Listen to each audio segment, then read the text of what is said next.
name. It's the song of the forgiven, drowning out the Amazon rain.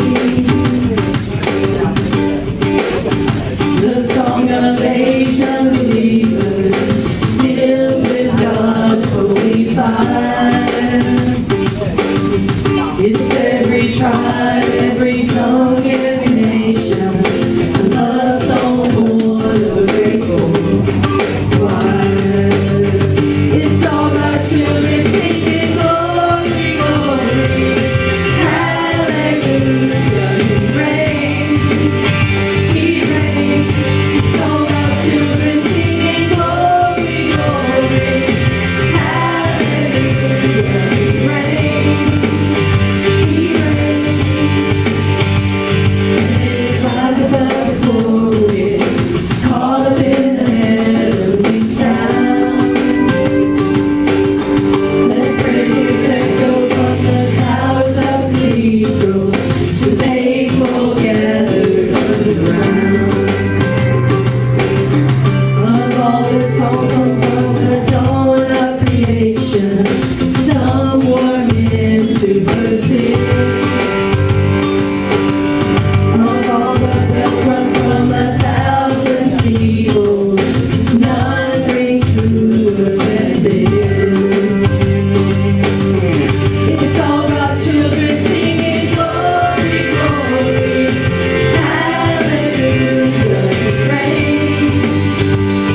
very precious family member of ours called McDaniel, who celebrated his 13th birthday in heaven.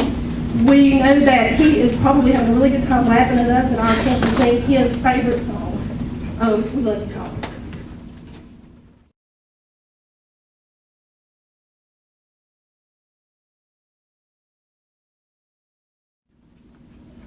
If you would this morning, I'm going to give you a little mini blessing right here off the get-go. We're going to be in the book of Habakkuk today.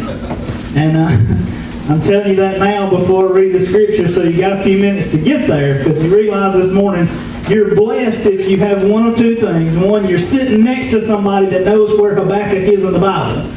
Or you knew ahead of time that all of our messages every Sunday morning, they're on our website. The outline is on our website at c3cmc.org. The outline is on there under sermons right now, so you can go there. You can pull up the Bible verses just by putting your cursor over there. If you have a smartphone, iPad, iPod, whatever, computer. If you would, just don't bring a whole desk in here. That'd detract. But if you want to bring your computer, laptop, iPad, iPod, whatever, you can follow us along on the website. We're going to be in Habakkuk chapter 1, beginning in verse 13. Of course, you know this. Today's message is a part of a series called On the Ropes. On the Ropes. If you know anything about boxing, or even if you don't, you're about to. When a boxer gets in trouble, when he's getting beat up, and he's losing strength, and he's getting hit, and he's getting hit, and he's getting hit, he usually finds himself backed up all the way against the ropes. And he realizes he has nowhere else to go. He has nowhere else to retreat. He's getting hit, and he's getting hit, and he's getting hit, and he's losing the strength to even defend himself, much less fight back. Why do I bring up this boxing analogy? Because it's perfect for every one of us at some point in our life. We've been in that place. You've been in that place where you're backed up against the ropes. Maybe it's financially, maybe it's in your marriage, maybe it's in your job, maybe it's with your kids, maybe it's something. But you find yourself backed up against those ropes, and you don't know where else to go. You can't fight back. You keep defending yourself, and you feel like you just keep getting hit over and over and over. And you don't even see a way that it could turn out good. All you believe is that your opponent is finally going to get the best of you. Any minute now, he's going to hit you with that knockout blow, and you're going to go down, and that's going to be it. We've all been there, and some of us, this may surprise you, some of you are there right now. Well, there's a prophet in the Bible. He's called a minor prophet, but he's not really minor at all. He's got a big message, and it's very unique. Habakkuk was an Israelite prophet, and he is having a dialogue with God. We get to see, very unique here, most of the prophets were messages of letters to churches or letters to the people, or some kind of a sermon that is drawn out and written out. But Habakkuk is a book that we get to see a dialogue between a prophet of God and God himself. We see three prayers in the book. Three prayers in the book of Habakkuk. And we see two answers God gives to those three prayers.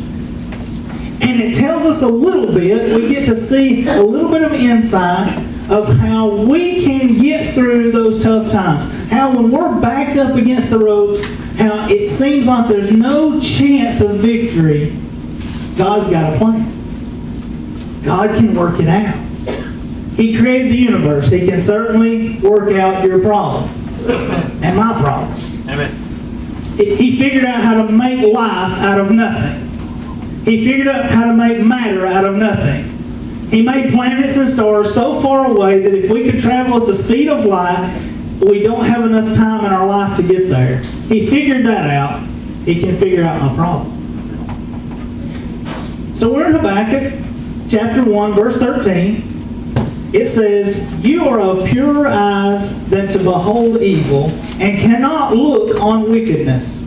Why do you look on those who deal treacherously and hold your tongue when the wicked devours a person more righteous than he? Now what's happened here is we talked about last week, the nation of Israel under very righteous kings, or mostly righteous kings. We know the best two kings they ever had, King David and his son Solomon. We all know about David and Solomon. That was the glory days of the nation of Israel, and that was God's chosen people. And at one point in time, when David and Solomon each were so right with God, the nation of Israel was literally invincible. But what happened is after Solomon's death, he had two sons, Rehoboam and Jeroboam. He had many sons, but those two in particular, they were going to fight over who was going to be the man, who was going to be in charge, who was going to be the king. One went to the north and took the northern part of the country, and the other stayed in Jerusalem and Judah, and the nation was split in two, into the northern kingdom of Israel, the southern kingdom of Judah.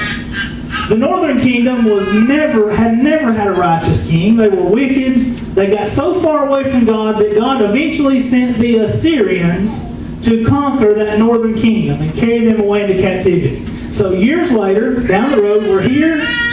We're listening to Habakkuk. He is in Judah, the part of God's nation that's left. And he is crying out to God to make his nation, make his people repent and turn back to him.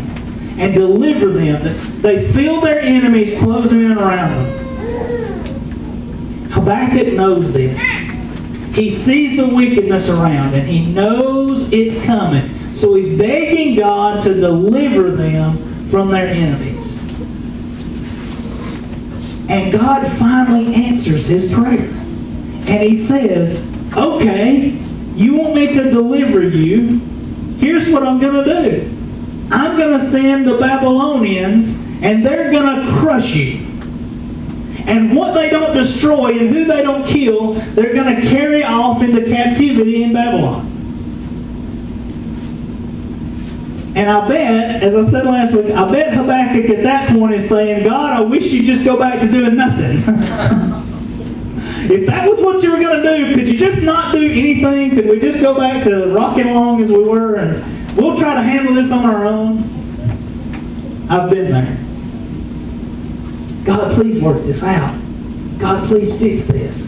God, please take care of this. And when he tells me what he's going to do, I go, wait a minute, God, hold on. That's not what I wanted you to do at all. That's not how I wanted you to fix my problem. That's not how I wanted you to take care of this. So what we do when we doubt God, we doubt as to whether or not God is listening to us, whether he cares, and if he's listening and he cares, what is he going to do, if anything, or is he going to do anything? I'm on the ropes here. And when God answers us and it's not the answer we wanted, what do we do next? Think about it. I've done it. I bet you've done it. I start debating God. God, are you sure? Let's step back and let's think about this thing again. Are you sure you're doing the right thing in my life? Are you sure this is the way you want this to work out? And what I usually do is what Habakkuk did. In verse 13, he says, this is Habakkuk speaking to God, and he says, you are of purer eyes than to behold evil, and cannot look on wickedness. Why do you look on those who deal treacherously, and hold your tongue when the wicked devours a person more righteous than he? Now God has told him, I'm sending the Babylonians to judge the people of Judah. That's how I'm answering your prayer. And Habakkuk goes, wait a minute. The Babylonians never worshipped you. They've never followed you. They're pagans. They kill, steal, and destroy. That's all they do. They don't do anything good. I mean, we got our problems, but my goodness, look at them. You're sending them to judge us? God, how can you do that? You're so holy. You're so perfect. You're so righteous. How can you possibly let these evil people take us over? Habakkuk starts debating God. And I've done it. Lord, if you'll just do fill in the blank. I promise I will never fill in the blank again. A lot of you are grinning because you've done it.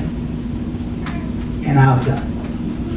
And what I'm really doing is saying, God, I know you know how to work this problem I've got out. I know you know how to fix this. I know you know what needs to happen, and I know you've got a plan for it. But this is really what I want you to do right here.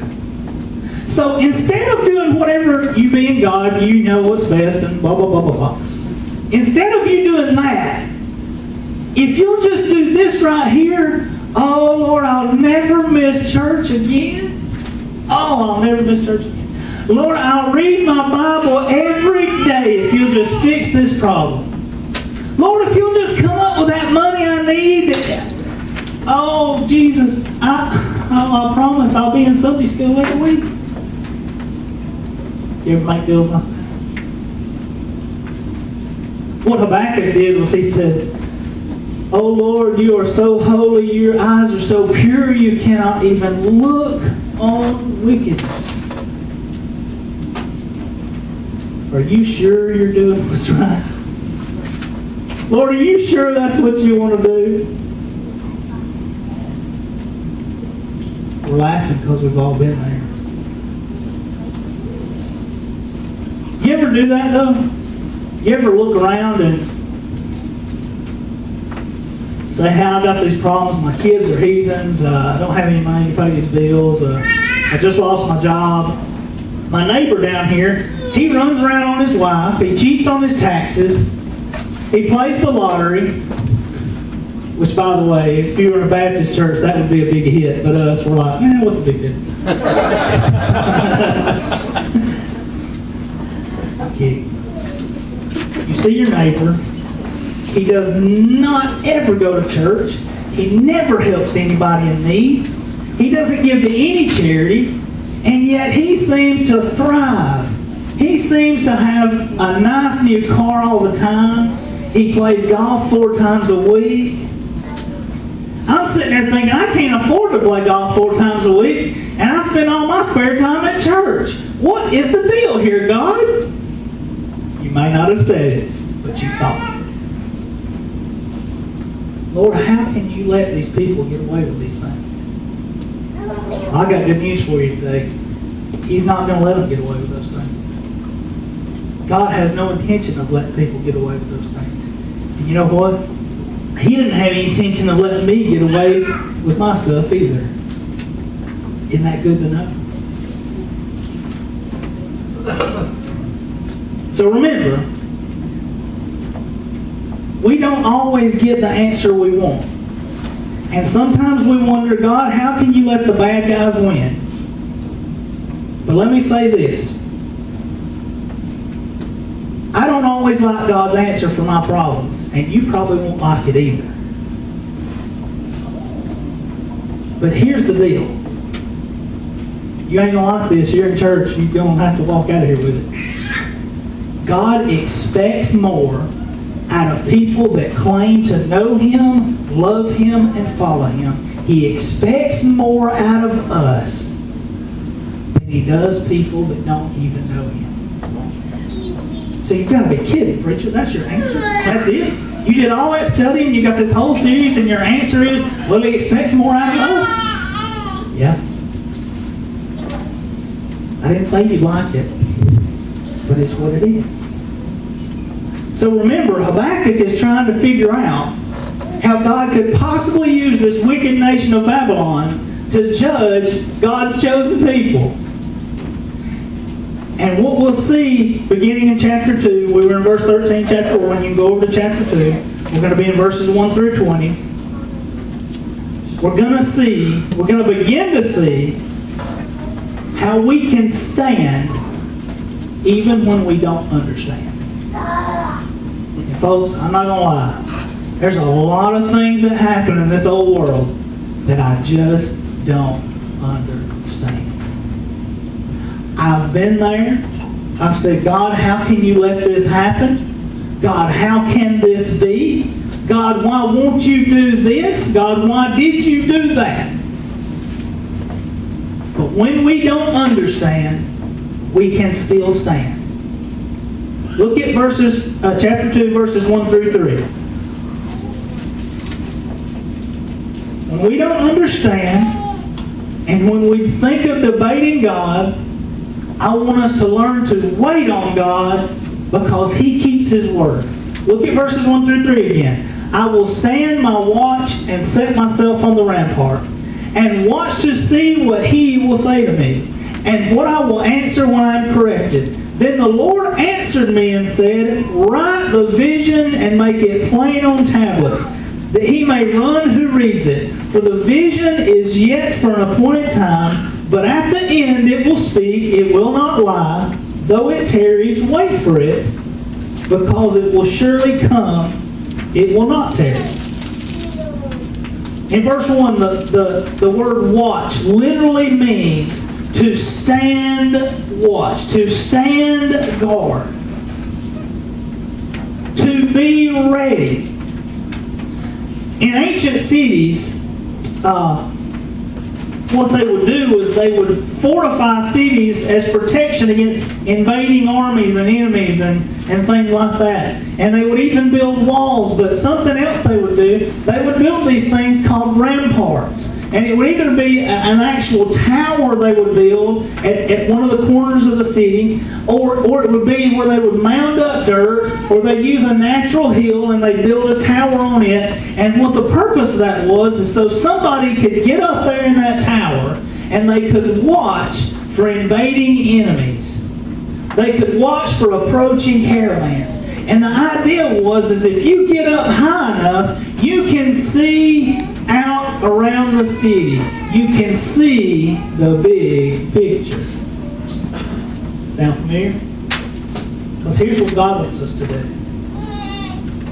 When we're on the ropes and we don't understand, we need to get somewhere and get alone with God. The other thing that rampart did was that took the watchman, the person that was supposed to stand watch, and it not only got him above everybody, closer to God, it got him away from everybody and away from all the distractions. Because here's what can happen. You're going through a tough time. You're in a bad situation. You don't know how it's going to work out or how you're going to figure it out. And you're asking God and you're getting all these answers from guess who? All your friends. You're getting all these answers from everybody that thinks they know something about anything. About how you can get through this, how you can figure it out, how you can get around this. And sometimes that's a good thing. If you're getting advice from the right person, it can be a very good thing. But if you're getting advice from everybody, it's probably the wrong thing.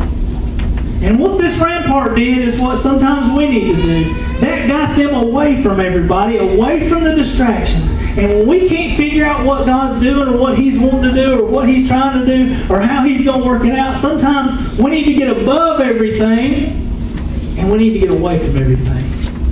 And we need to get along with God. And then we can do what that watchman could do. He could see everything clearly. He could see the big picture. And he wasn't distracted. But you know what he had to do when he got up there? He had to wait. He had to wait. And he would wait. And he would wait. And he would wait. And he would keep waiting till something happened. And folks, sometimes instead of doing something dumb, I wish I'd just waited on God. I'd see smoke in the distance and I'd be sure that somebody's invading my little kingdom and I'd run out there to fight. And guess what? It was somebody building a campfire. And I've run off and done something stupid. Being honest. And I should have got alone with God, and I should have got where I could see things clear, and I should have talked to Him, and I should have waited on Him. Would have saved me a lot of grief in my life. Wait and look up. I learned something interesting this week about the buzzard. So, Brother Tim, you're going to have to go somewhere with a buzzard. I don't understand what a buzzard's got to do with any of this. If you take a buzzard, I don't know if you know this, if you take a buzzard and you put him in a fence that is 6 feet by 6 feet, even though that buzzard is perfectly capable of flying out of that fence, you know he won't. You know why? Because a buzzard will always get a 10 to 12 foot running start before he flies. And when you restrict him to 6 feet, he can't see any other way out. He doesn't even realize that he can fly over that short, even a short fence. You know, if you take a bee, you know, if you take a bumblebee and you take it and you drop it in a clear tumbler, even if you leave the top open, that bee will die in there unless you dump him out or get him out. Why? Because bees always start their flight downward. And that bee will sit there and die looking for a way out of the bottom of that tumbler. And he'll die in there because he won't look up. You know a bat? A bat is one of the most nimble creatures. They're fascinating. You know, bats use their sonar, and they're just fascinating little critters. They're nasty, but they're fascinating. And me and Philip had to take one down in the National Forest one time. That's another story. If you heard that story, that's funny. That's funny. But did you know this? You know, if you take a bat and you lay him on a perfectly flat surface, that he'll just scoot around, he won't fly off. Because bats always have to start their flight from an elevated surface. And if he's on flat ground, he will not fly. He'll just flutter around and stumble around till he climbs up somewhere and jumps off. And all he's got to do is look up and realize, I can fly. There's a lot of us that are like buzzards, bees, and bats, aren't we? We're always looking down for a problem to our solution. We need to look up. God's got the answers. Why do we scratch around on the ground? Why do we look down all the time? Why do we figure, I can figure out a way? I don't know all the answers. High school algebra should have taught us that. But I know the one that does. Carrie knows all those high school algebra. She teaches it. I'd like to see how she does in English, though. She knows all those.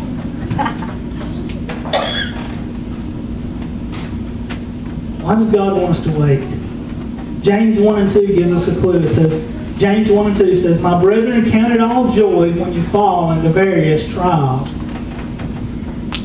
I had to step back and think about that a little bit. So wait a minute, God, when I'm in big trouble, when I'm going through a really tough time, when the storms of life or the waves are crashing over my boat, I'm supposed to count it as joy. It's a tough one. But here's why God says that. Because He knows that trials in our life grow us. They grow us, they make us better, they improve our character, and they make us stronger, because everybody goes through trials. Everybody has tough times in life. Everybody has storms. If you think you're going to stay on a mountaintop your whole life, it's not going to happen. You're going to be in some valleys. In fact, in this old sinful, cursed world, we're probably going to be in more valleys than we're going to be on mountaintops. So you better learn how to deal with it. You better get used to it. You better understand that God can use those bad things in your life to make you better. But we have to be willing to wait for Him. Look at verse 3 of our in Habakkuk 2, 1 through 3. "For the vision is yet for an appointed time, but at the end it will speak, and it will not lie. Though it tarries, wait for it, because it will surely come. It will not tarry." Now, I didn't understand that at first when it says, "Though it tarries, wait for it, because it will come. It will not tarry." God's talking about an appointed time. You know, God doesn't operate in the same time frame we do. I thought about this as far as time goes. Back in biblical days, they counted time by days and nights. Then the clock came into invention. We count time by the hour. And then as our technology grew, we count time in minutes and seconds, and now we count time in nanoseconds. Because if I want to know what the weather is, 30 years ago I had to wait on the 6 o'clock news for somebody to tell me what the weather was going to be tomorrow. Now I can walk in my office and bring it up on my phone in a matter of nanoseconds. All this technology and all of us getting smarter and gaining knowledge has made us extremely impatient. So that's one of the hardest things for us to do as human beings in this day and age, and for us as Christians especially, is to wait on God. And God tells Habakkuk there the same thing He'd tell you if you could just sit here and just talk to God and He'd talk back to you. He'd tell you the same thing. He'd say, wait on me. I've got an appointed time for your problem to be taken care of. I've already figured it out. I already know what the answer is going to be. You just need to sit there and wait for me to do it. That's so hard, isn't it? I want to go out and fix it. I want to go out and take care of it. I want to go out and just make it all right so I don't have to worry about it anymore. By the way, he says, not only should you wait on me, but it's a sin if you worry about it until you do it. That hurts, so I'm going to move on. See, the problem we have is not that we don't think God's going to answer. The problem is we don't always want to wait for Him to answer. We need to understand that delay is not denial. God's delay is not God's denial of our problem. He's going to fix it. He's going to take care of it. It may not be the way you wanted. It may not be the way you think He ought to. But if we'll wait on Him until the right time and understand that God's never early, God's never late, He's always exactly on time because that's all He can be,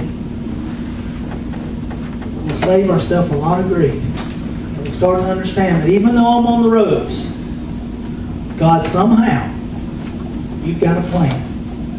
First, wait on God, He keeps His word. Second, we need to watch for God. He will bring justice. That's the part I wanted to get to. I like that. God, how come all the bad guys always win? We're going to be in Habakkuk 2, 4 through 19. Give me just a minute. I want to read all of these verses. Behold the proud, his soul is not upright in him, but the just shall live by his faith. Keep that in mind. Indeed, because he transgresses by wine, he is a proud man, and he does not stay at home because he enlarges his desire as hell. And he is like death and cannot be satisfied. He gathers to himself all nations and heaps up for himself all peoples. Will not all these take up a proverb against him and taunting riddle against him and say, woe to him who increases what is not his, how long? And to him who loads himself with many pledges? Will your creditors rise up suddenly? Will they not awaken who oppress you, and you will become their booty? Because you have plundered many nations, and the remnant of the people shall plunder you, because of men's blood and the violence of the land and the city, and of all who dwell in it. Woe to him who covets evil gain for his house, that he may set his nest on high, that he may be delivered from the power of disaster. You give shameful counsel to your house, cutting off many peoples, and sin against your soul. For the stone will cry out from the wall, and the beam from the timbers will answer it. Woe to him who builds a town with bloodshed, who establishes a city by iniquity. Behold, is it not of the Lord of hosts that the peoples labor to feed the fire, and nations weary themselves in vain? For the earth will be filled with the knowledge of the glory of the Lord, as the waters covers the sea. Woe to him who gives drink to his neighbor, pressing him to your bottle, even to make him drunk, that you may look on his nakedness. You are filled with the shame instead of glory. You also drink and be exposed as uncircumcised. The cup of the Lord's right hand will be turned against you, and utter shame will be on your glory. For the violence done to Lebanon will cover you, and the plunder of beasts which made them afraid because of men's blood, and the violence of the land of the city, and of all who dwell in it. What profit is it the image of its maker should carve it, the molded image, a teacher of lies, that the maker of its mold should trust in it to make mute idols. Woe to him who says, wood, awake, to silent stone, arise, it shall teach. Behold, it is overlaid with silver and gold, yet in it there is no breath at all. Go back to verse 4. He says, behold the proud. His soul is not upright in him, but the just shall live by faith. You know, the real debate today that's raging on seems to be, is there a God? But that's not really the debate at all. The question is, will I put my faith in God? Because, see, we've got two options. Either creator or chance. Now, just as you wouldn't expect to drive around a junkyard and find a brand new Cadillac because a tornado hit the junkyard, you could not possibly look at God's creation and think this all happened by accident. Amen. In fact, where did it all come from? I heard that scientists had figured out that they could make life. So they nominated one of the scientists to go and tell God, God, we don't need you anymore. We don't need you anymore. We can make life in the lab. We can do it. We don't need you anymore. That was the last thing we were looking for scientifically. So one of the scientists decides he's going to be the spokesman for the group, the scientific community, and he goes to God and says, God, I just wanted to let you know we don't need you anymore. We can make life. We can create life in the lab. God says, wow, really? Scientist says, yeah, we can do it. No problem. God says, okay, I'll tell you what we'll do. We'll have a little contest. I'll create life and you create life, and if you can create life like I do, I'll go away. I'll leave you alone. Scientist says, yeah, no problem. So God reaches down and he takes up a handful of dirt, and he holds it in his hand, and he starts to breathe the breath of life in it. And the scientist looks, and he reaches down and starts to pick up some dirt. God says, oh, no. Get your own dirt. Fact of it is, if you think all this happened by accident, where did the dirt come from? The debate's not really, is there a God or not? That's not even really the question. The question is, am I going to trust Him? Am I going to put my faith in Him? We know we need to wait on God, but we need to watch for God and understand that He will bring justice. He's going to work this all out. He is a just God, and He is a holy God, and He's not going to let wickedness go unpunished. Habakkuk's worried about how wicked the Babylonians are, and how come they're the ones in power, and how come they're the ones taking over everything. And we wonder that too. But God says, don't worry. I've got an answer for you. Your question is, are you going to trust me or are you going to trust you?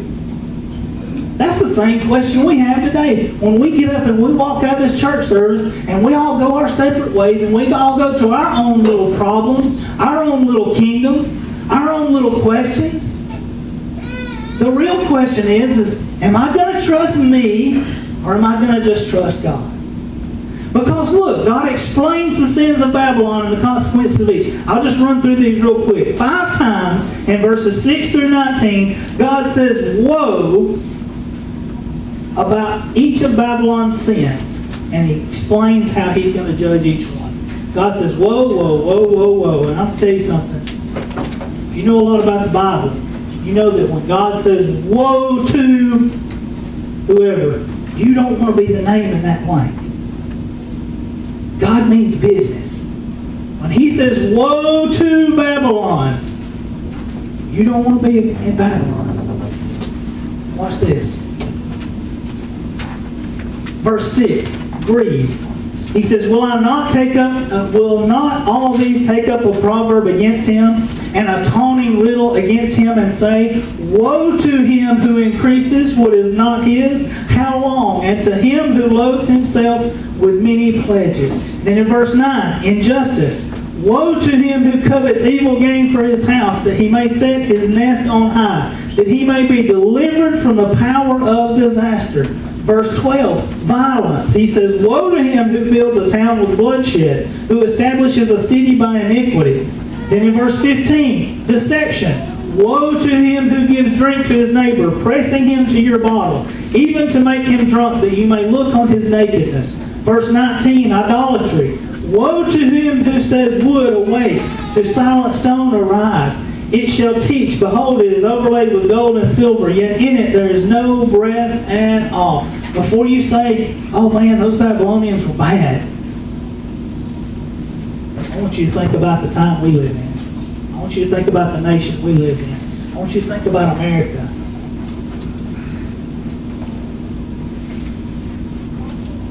God didn't let Babylon get away with their wickedness. And guess what? He's not going to let us get away with ours. Because He is a just God. He is a holy God. God's saying to Habakkuk, even when Babylon is through with Judah, I'm not through with Babylon. Let me ask you this. You ever met a Babylonian? Anybody here ever met a Babylonian? You know why? God utterly destroyed the entire race. Completely. There's no such thing as a Babylonian. You'll never meet one. Because they're gone. Think of this. The northern kingdom of Israel was wicked. God sent the evil, wicked Assyrians to judge His people. Then God sent the Babylonians to completely annihilate and destroy the Assyrians and to take Judah into captivity. Then God sent the Persians 56 years after this was written. God sent the Persians, and the Persians utterly annihilated Babylon. How about Persians? You meet any of them lately? God judged them too.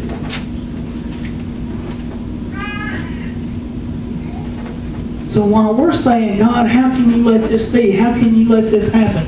You need to understand, and I need to understand, God's not going to let them by with it.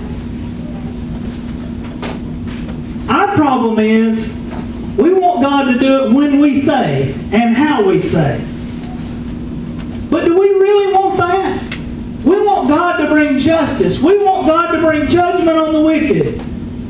Well, what have I done? And what have you done? Whoa, preacher, I'm not talking about me. I'm talking about murderers and thieves and bad people. But no, what about what you've done? Have you committed any of the sins there? Have you been greedy? Have you been unjust? Have you been violent? Have you deceived anybody? You say, well, I hadn't carved any images or anything like that. Oh, yeah? We've made idols out of all sorts of things. How about TV? How about celebrities? How about cars and houses? Retirement plans? We can make anything an idol. Just because you didn't take a knife and carve it don't mean it's not an idol in your life. Don't mean it's not something that you've put up above God. God judged Israel. God judged the Assyrians, Judah, Babylon, Persia. We need to understand that these sinful nations didn't have the final word. God does. He's got the final say-so. And how can we escape this justice? How can we escape God's justice? Let me tell you how. By being a child of the King. I'm not talking about the Babylonian king or the Assyrian king or the Persian king. I'm talking about the King of Kings. That's how we escape God's justice and God's retribution and God's judgment when it comes. But the last thing is, worship God. He is in control. Last verse, and we're closing. Chapter 2, verse 20 says, but the Lord is in His holy temple. Let all the earth keep silence before Him.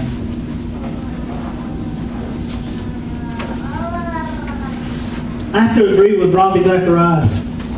I heard him say that the greatest evangelism tool we have as the modern Christian church, the greatest evangelism tool we have is worship.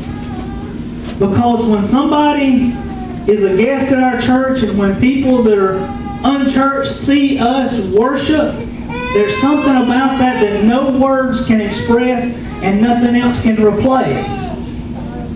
That's the greatest evangelism tool we have, the act of worshiping God. And sometimes we go through the motions of doing church. We get the lights on, we get the air on, we get the camera on, we get the slides up, we get the message ready, we get the songs laid out. And sometimes, I'm not saying we did it today or we do it every day, but sometimes we get so busy with doing church, we forget what we're here for. That's to worship God. So in verse 20 he says, "But the Lord is in His holy temple. Let all the earth keep silence before Him." Things may be bad now, but God's got a plan. So instead of trying to plan for God, why don't we learn to trust Him? Why don't we learn to just trust Him? We're too busy trying to be God. We're too busy trying to figure it all out on our own. Let God figure it out. He's got all the answers. What we need to learn is how to trust Him. How to just trust Him. And He promises that in the end, He's going to fix all this mess. He's going to fix all the mess that our sinfulness has created.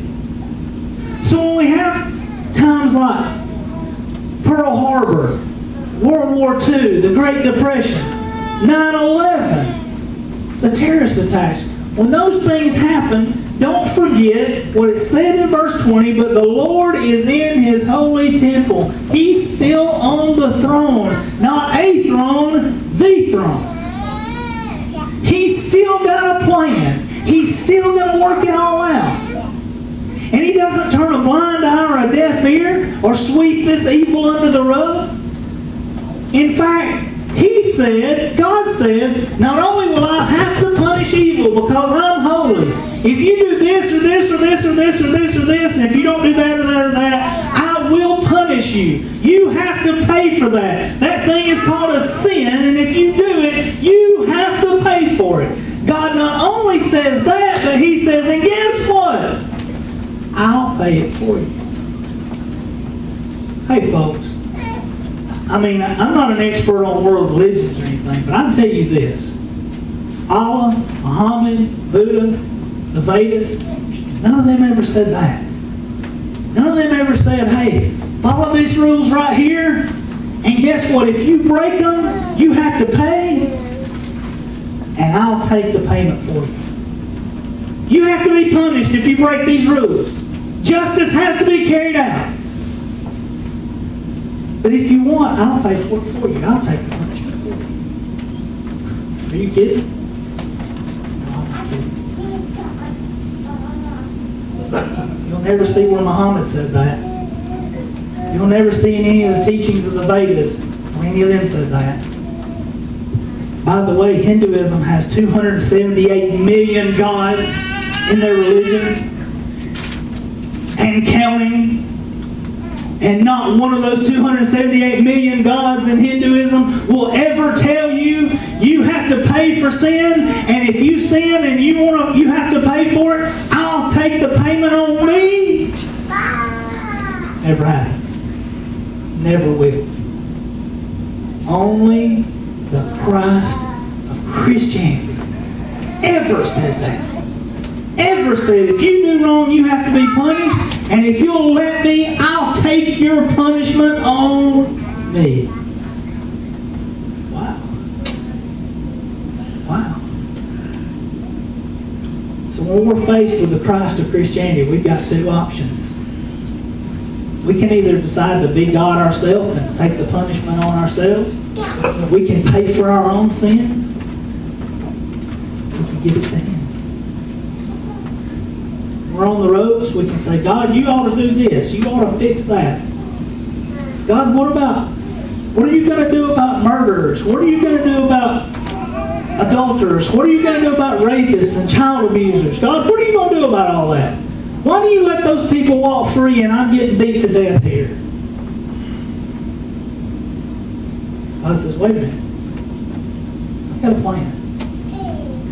I'm going to judge every one of those evil deeds. I'm going to judge every single one of them. But to do so, I've got to judge yours too. I'm going to judge your sin too. But here's the deal. You can take that punishment on yourself and spend eternity in hell trying to pay for something you can never pay for. You can accept the sacrifice of my Son Jesus, because He's already took your punishment for you. And all you have to do is say, I give it to Him. Please forgive me. Fall at His feet and worship Him. Why do we worship Jesus? Because we realize what He's done for us. By the way, let me say this. God's not in the business of trying to get us to heaven. God's not trying to get you to heaven. That's a byproduct of what He's trying to get you to do. Let's have a relationship with Him. God wants us to have a relationship with Him. If I go to Jesus because I want to get out of hell, that may be a starting point, but that's not the finish line. That's not what God's after in your heart, and my heart, and your life, and my life. He wants a relationship with you. And He loves you so much. What heaven is about is saying, I love you so much, I want to have a relationship with you forever and ever and ever. Heaven's a byproduct of what God really wants from you. That's your obedience, your faithfulness. As Miss Kelly comes up, I'd like to ask everybody just to remain seated, but if you would for just a moment, we just all bow our heads real quietly. We just all close our eyes, bow our heads for just a moment.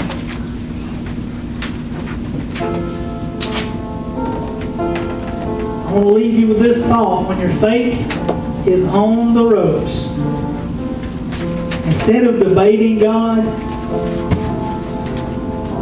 just trust Him.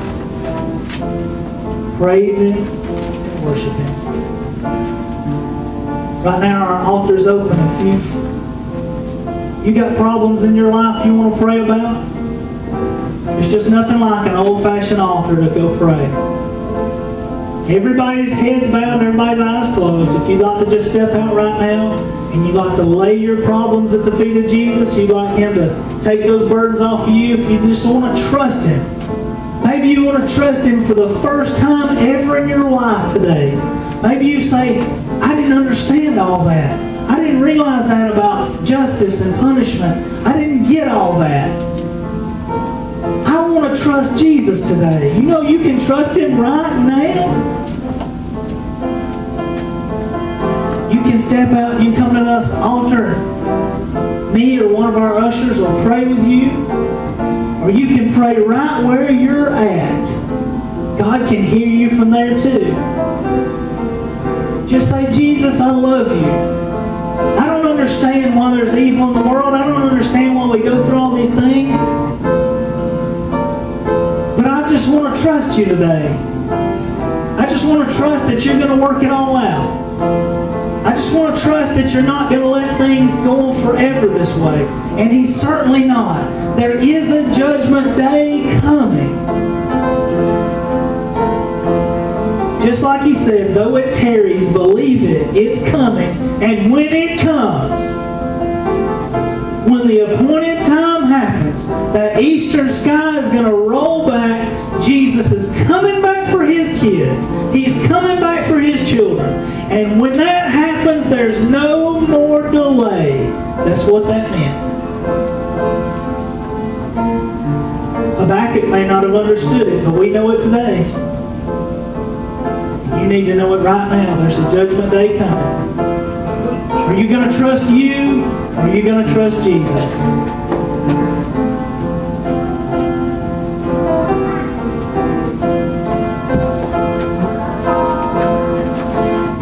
Why would you walk out of here with a burden?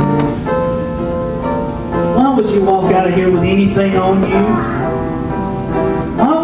walk out of here with a single care in the world.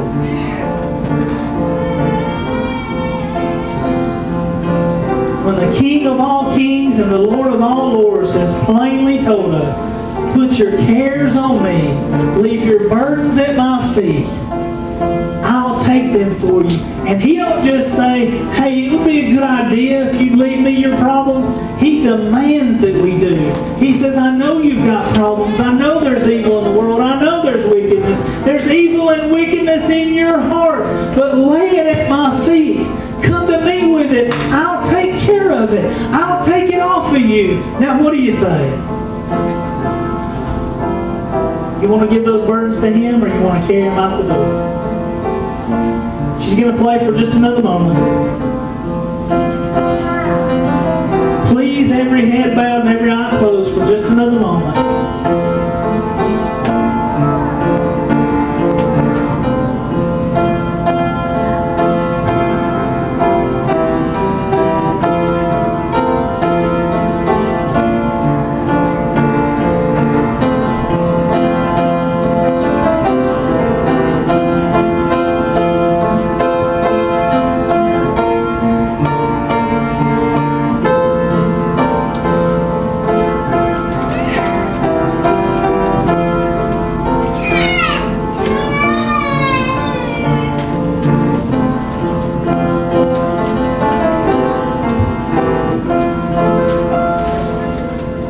Amen. Amen. Thank you.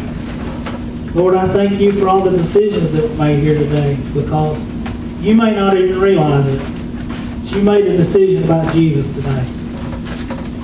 You made a decision of, I'm going to trust you with these problems. I'm going to trust you with these things. I'm going to trust you when I'm on the ropes or I'm not.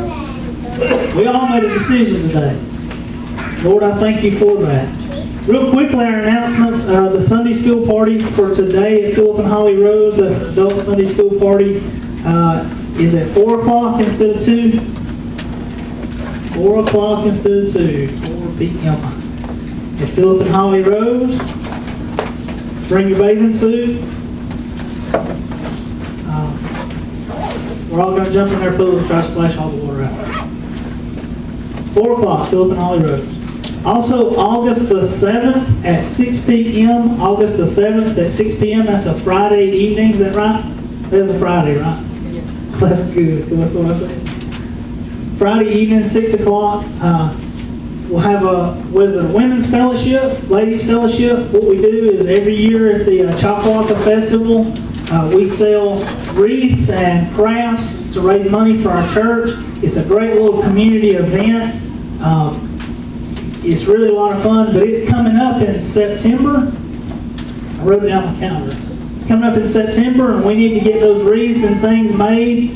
That's a good, fun time of fellowship. I'm sure the guys are welcome to come too, even though I had no telling what kind of wreath I'd make. I'll come and I'll eat pizza and I'll drink something. I'll do that. But that's August the 7th at 6 p.m. Everybody's invited. Just come on and help get those crafts made, and it'll be a good time. We'll have pizza and drinks here. We'll have something to eat, so just come on and have a good time. Are there any other announcements, anyone?